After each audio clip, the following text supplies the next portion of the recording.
Welcome, viewers and listeners, to this week's Music Bar podcast. And little few things different today. This is season 2, episode 12. Bit different. It's only me. Dan is actually sick. Will be home in bed right now, and unfortunately, with what's been going on this week in music world, I thought I'd just do a quick solo one. It won't be 40 minutes. It'll only be a short one. But something better than nothing, especially when it comes to this subject. But yeah, I'd just like to thank everyone who subscribed and liked and commented, and we do really appreciate your time in listening to our show and so forth. So keep the questions coming, keep the comments coming, tell your friends, subscribe, like, everything you have to do. But yeah, we do appreciate it, and thanks for tuning in every week. And again, tomorrow we Get On It seems to be pretty successful. A lot of people like our Get On It segment.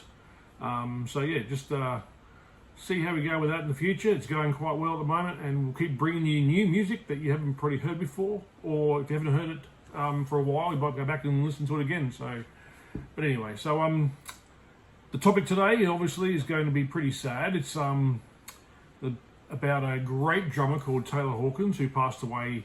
This is now recorded on the 29th of March, and he passed away 4 days ago, 25th. He actually passed away an hour or so before he was meant to go on the stage. And I'm no doctor, I have no idea. Everything's still hearsay in what's going on in what happened to Taylor Hawkins. I'm not here to discuss it. I don't really know about it. I don't want to talk about it.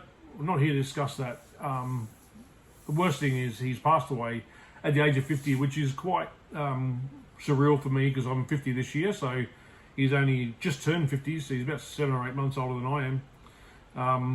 But what a fun guy that fellow was when you saw him in interviews, and he always had a smile on his face. He's always laughing, and a great drummer. And I feel so bad for the whole band, Dave Grohl especially, after losing already Kurt Cobain many years ago, and now he's lost another bandmate. But yeah, it's sad when someone like that dies so young, I find, especially when you're at that age, it kind of hits you home a little bit. But he has done so much in his short life, I guess you could say. He's played drums for a few years with Alanis Morissette. Obviously, he joined Foo Fighters way back when, and he's been ever since. And he only recently started a new band, which we have discussed in our supergroup episode. The band was called NHC, which stood for Navarro, Hawkins, and Chris Chaney. And those two other guys are out of Jane's Addiction. And he started a band with them where he sang and played drums. So a bit of a supergroup kind of thing. But he's also been in a band called Taylor Hawkins and the Coattail Riders, and he had released 3 albums with that one.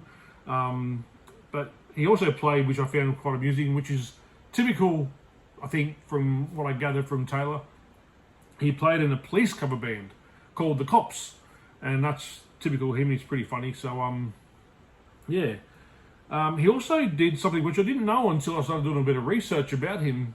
He appeared in a band called the SOS All Stars back in 2007. They got together just for the Live Earth concert they held in London, and Roger Taylor, Hawkins, and Chad Smith were the 3 main drummers of this band, and they had 40 other support drummers. And they did this once-off thing only. It was never ever recorded again after that. But yeah, it was actually, I'd like to go look at it and try to find it. But yeah, 40 support drummers, 3 main drummers, Roger Taylor from Queen, obviously, Chad Smith from Chili Peppers, and then Taylor Hawkins all getting together. I look forward to seeing that. So that's something that he just never really stood still, did he? He constantly went on and did things and fun things, and obviously being in a band like Foo Fighters, their video clips were so fun. Dressing up all the time and always having a smile on their face and just playing around. So it was a huge shock when I found out he had passed away, and sad for everybody who was around there. And obviously they were meant to play that night, like an hour away, so I'm sure it was a shock to all of them. And yeah, my thoughts go out to all of them, his wife and kids and family and friends and bandmates and all the fans. But yeah, really sad that this has occurred. So yeah, but another thing I found out, he actually acted as well. And there was a movie back in the day called CBGB, which I know if Dan was here, he probably would have seen that by now. I've never heard of it before.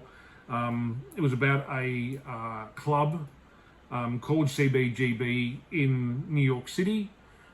It's called CBGB based on the fact that it means country, bluegrass, and blues. It's a venue. And they actually had, it was in New York, Alan Rickman starred in it, but they actually cast Taylor Hawkins as Iggy Pop in this film. So when I read that, I was actually I wasn't surprised, because he has that about him. He could easily play someone like Iggy Pop. So that was actually quite interesting to listen to read. So one day I might get into that one. And like I said, if Dan was here, he'd probably actually know about it anyway. But yeah, I've never heard of it before, but it'd be interesting to know a bit more about it down the track. So I'll put that on notes for later on and talk to Dan about it. But yeah, not much more to say really about Taylor.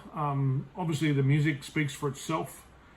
They've been together for such a long time, but man, he could play the drums. Man, he could just make you smile. And for me, this week's cool thing is actually a live concert that's now on YouTube. It was actually the Lollapalooza Chili concert, which was held a few days before he passed away, which was now the last concert he ever played. And in the middle of that, or near the end, I believe, he got up off the drums. Dave Grohl got on the drums, and Taylor Hawkins sang a Queen song, "Somebody to Love." And you can go watch it, and he's having a great time being the front man of the band for a little while. And it's also the same same concert that Perry Farrell went on to stage and sang "Being Caught Stealing" with the band, which is an old Jane's Addiction song. So very sad week. That's my cool thing. Unfortunately, it's only a short episode today. I'm hoping Dan will be back next week, and we'll be able to do another podcast then. Not much more to say about it, but yeah, thanks for everybody for watching and listening, and I hope you all have a great week, and enjoy, and catch you later. Thanks for tuning in.